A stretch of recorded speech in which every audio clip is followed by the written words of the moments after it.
Hello，你哋好啊！呢一條片呢，係我大概1個月之前應承咗一個觀眾，我要分享俾佢知道我響斗門點樣返去珠海關口嗰個交通。咁其實我一路都擺喺心度呢件事，但係我一路都未有時間去做。咁今日呢，我就要還咗呢一個承諾，同埋我亦都應承咗一個觀眾，我要分享話俾佢聽，我當時係喺邊度揾湊我屋企貓貓嘅保姆。咁就一條片，呢一條片去講晒佢啦。我之前都有啲影片啦，係耐唔耐有講過，喺珠海關口搭巴士返斗門啊，或者斗門搭巴士返出去關口嗰邊係好平嘅，因為搭巴士只不過係1蚊，咁轉一程車都只不過係2蚊。但係對於我嚟講，我就會唔建議用呢一個方法嘅，因為首先我哋唔係經常都一定要返香港啊，往來香港斗門啦，始終我哋喺呢度定居咗啦嘛。咁如果要返香港嘅話，咁我唔想嘥呢啲時間，因為搭巴士轉車其實起碼都講緊1個半鐘頭，咁我就會打車，但係我咧就唔係直接打咯，即係除非我真係好趕啦，咁一般我都會係打順風車，我會係最建議大家打順風車咯。順風車就唔係拼車，順風車就係只不過係一個叫做順風啦、順路啦，所謂嘅順路順風車啦。但係佢哋而家嘅模式都有啲唔同噶啦，接單嘅司機其實好多時咧，佢哋都唔守規矩。你要求咗我要順風車，我淨係要自己一個人坐嘅順風車，但係佢哋好多時咧都會靜靜雞咧瞞住平台咧，就喺側邊接多幾個啦咁樣，然之後就有陣時會同你講我架車上面我接咗我老婆喎，或者我接咗我阿媽喎，咁樣你介唔介意啊？順路嘅咋咁樣。咁初時我唔識咁咁你屋企人是但啦咁樣，咁但係之後我就梗係知道。唔係啦，佢係接咗另外一張單啦。咁有啲司機咧就會老實啲同你講嘅，我就冇同平台講噶，不過咧我就接多一個咁佢就會話俾你聽，其實你張單好平㗎咋，你俾我接多個客啦咁樣，即係有時會係咁。咁但係咧我就唔得㗎，即係我明明我講咗話獨享噶嘛，我就要獨享咯。咁你唔接你接得我呢張單，你都知我係獨享。如果你既然你接得嘅話，你就唔應該仲要有其他人一齊坐啦，係咪？呢個都係原則嘅問題啦。咁所以我就通常其實我遇過嘅，咁我咧點樣做咧？我通常都會叫佢取消張單咯，我嚟取消咯，係你嘅問題，因為我唔會用我嘅 account 去取消㗎。如果我取消嘅話，咁我點知會唔會我個 credit 係扣咗我個 credit 㗎？即係我明明一個好有信譽嘅用家嚟㗎嘛，咁你嚟到跟住你係你嘅問題，而我去取消，咁咪即係變咗係我嘅問題咯。咁我唔想影響我個 credit，所以我係會好老實咁樣你去取消啦，或者我會直接聯絡客服咯。咁如果大家唔係趕時間嘅話，咁順風車係 OK 嘅，因為差唔多平一半。咁但係你會預咗可能會有呢啲步驟要做咯。咁唔趕時間冇所謂啦。咁你趕時間就唔好打順風車啦，直接打車。就我講翻一個最近嘅例子啦，啱早幾日我就因為唔舒服嘛，咁我咪去醫院睇醫生咯。咁我打咗個車，咁跟住我係揀咗一個距離我屋企比較遠嘅，我係住喺斗門噶嘛，咁我就揀咗一間喺香洲嘅醫院。因為我有個朋友咧就啱啱入咗院，咁我順便去探佢嘅，我就順便去嗰間醫院睇醫生，咁所以我咧就打車去嗰間醫院，咁我就打順風車，咁跟住我寫咗獨享，然之後佢接咗我之後，佢同我講，你隔離小區都仲有一個客人啊，我去接埋佢先啦咁我同佢講我話，我咧其實係約咗醫生嘅，我已經係預啱嗰個時間，我去到咧就係睇醫生噶，我冇預多個時間出嚟咧去俾你等人去接人，跟住再去送人哋先，就算送我去先都好啦，其實我都係要去另外一個小區等人啊嘛，都係會嘥時間，你唔知嗰人幾時落嚟噶嘛，咁所以我就拒絕咗啦。咁初時我都 OK 啦，是但啦，你去隔離小區咁去啦，咁去到嘅時候咧，個人仲唔落嚟啊，咁我真係遲到啦，咁我就落車，我同個師傅講，我話我唔坐你架車啦，我話我另外打咗車，我直接去醫院啦，咁呢張單我會取消啦，咁跟住我就攞咗車之後，咁我平安上咗另外一架車，就真係直接原價打車出去啦，咁我喺嗰個車上邊我就投訴啦。就話呢個司機咁樣，佢就要求有接多一個乘客，咁佢客服咧覆翻我就話，對方司機咧就話要求咧我點都要俾翻10蚊佢呢張單，因為佢幫我行咗幾百公里去咗隔離個小區，咁我話唔係我嘅，唔關我事噶嘛，係佢啊嘛，咁跟住我堅持話我連嗰10蚊我都唔會俾噶啦，咁跟住咧客服嗰度咧就嘗試去聯絡司機啦，咁啊唔知搞咗一日都冇聲冇氣啦，咁我都係幾廿蚊啫，我嗰陣時俾咗，咁我都冇理佢，咪由得佢先咯，因為我順風車我係要俾錢先嘅，咪由得佢先咯，咪等你跟進咯。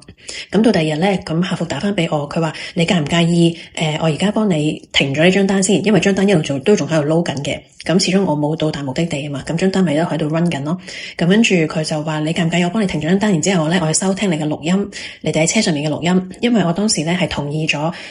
你接收我嘅錄音，我喺車上邊 in case 有啲咩危險，你都可以知道發生咩事嘅。咁所以佢都係可以聽得翻我當時同司機嘅對話，而佢係聽到咧司機講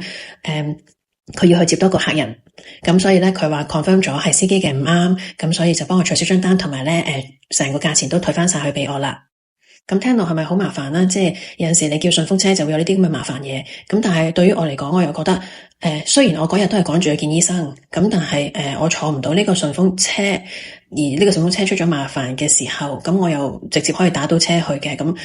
我亦都冇損失啦。咁如果我順利坐到呢個順風車，我咪平一半咯。我都係俾咗30幾蚊啫嘛，原價咧係70幾蚊，差唔多80蚊嘅，加埋個高速費。咁所以我又覺得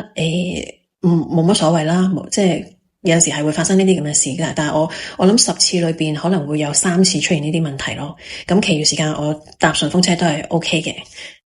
咁我講一下點樣打呢個順風車啦。其實我一路都係用開高德地圖。咁咧你就係都係去點對點啦。譬如我而家喺益里大酒樓出發，咁我要去港珠澳大橋珠海關口嘅送客平台，咁我咪2個地點 set 好咗咯。咁我就揀咯。咁佢有得揀順風車或者打車啊，咁嗰啲，咁我就揀順風車。咁你見到下邊咧，佢有寫拼座同埋獨享，咁我就會揀獨享。我唔想同人哋一齊拼車，拼車你又唔知嗰人係乜嘢啦。雖然你都唔識個司機噶啦，咁但係咧你唔知嗰個乘客係咩人啦，亦都唔知道要兜幾耐，嘥咗幾多時間，都係爭嗰幾蚊。咁我梗係獨享啦。但係撳完獨享之後咧，咁你撳 confirm 咧，佢好多時咧彈翻出去，又再彈翻入去咧，又會再重新幫你2個剔晒嘅，所以你咧要睇清楚，再撳一次係唔要拼車，淨係要獨享嘅。如果咧係繁忙時間，好多人都會出入嘅時候咧，係會好快就有司機接單噶，因為真係有司機要順便出去市區或者喺市區翻入嚟斗門嘛。咁如果係唔繁忙嘅時間呢，你有陣時真係要等噶，可能要等15分鐘至到半個鐘不等。所以你唔趕時間嘅話，或者你預先知道自己係要幾點鐘去嘅，咁你就可以預先落定 order 咯。預計可能預早半個鐘落 order。你預得太早呢，咁亦都會有機會俾司機彈咗你張單噶。咁所以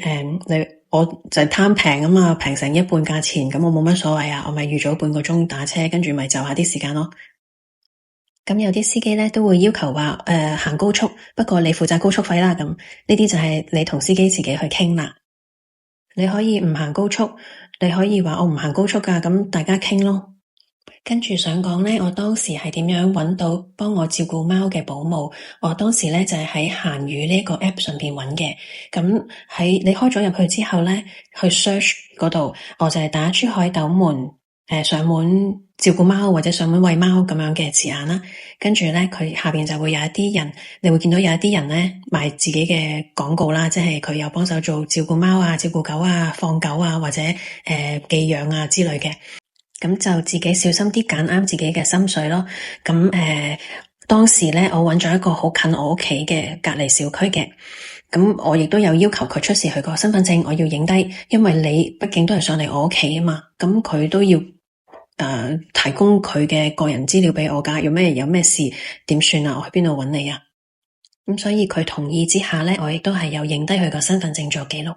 都等於見工一樣啦，我都有問佢背景嘅。咁我冇問佢住喺邊個單位啊，邊度啦。咁但係我有問佢個職業，佢係一個小學老師。咁我感覺上去都幾好。咁我都有好似見工咁啦，佢又想過嚟我屋企，我睇佢點樣照顧啲貓啊。咁所以我就對佢有信心啦。咁我以後我就交託俾佢咯。咁其實咧，管家咧，自己小區管家咧，佢哋都可以提供類似嘅服務，咁梗係未必可以有上門咁貼心啦。咁但係管家咧，一般都願意，譬如上入屋幫你睇頭睇尾啊，咁都 OK 嘅。咁但係即係同佢傾咯。不過最緊要係睇你嗰個物管，嗰個物管提供個服務到唔到位啦。咁如果到位嘅，咁管家又 OK 有責任心嘅，咁啊係不妨可以同管家商量一下，佢可唔可以幫手做保姆啊？咁呢啲係可以商量。咁另外咧，就係去揾你小區附近嘅寵物店啦。咁你揾到附近嘅寵物店，你同佢溝通下，有好多咧都好願意咧上門，即係譬如佢哋閂咗門之後啊，或者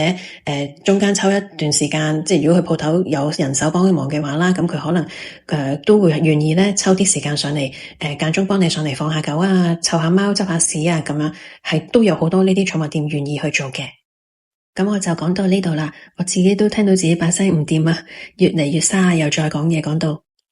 呢一個話題呢，都係我一路擺喺心入邊，好想完成嘅心事，其中一件心事，我終於都完成咗啦。今日好啦，多謝大家，多謝大家一路以嚟對我嘅支持，多謝你哋，拜拜。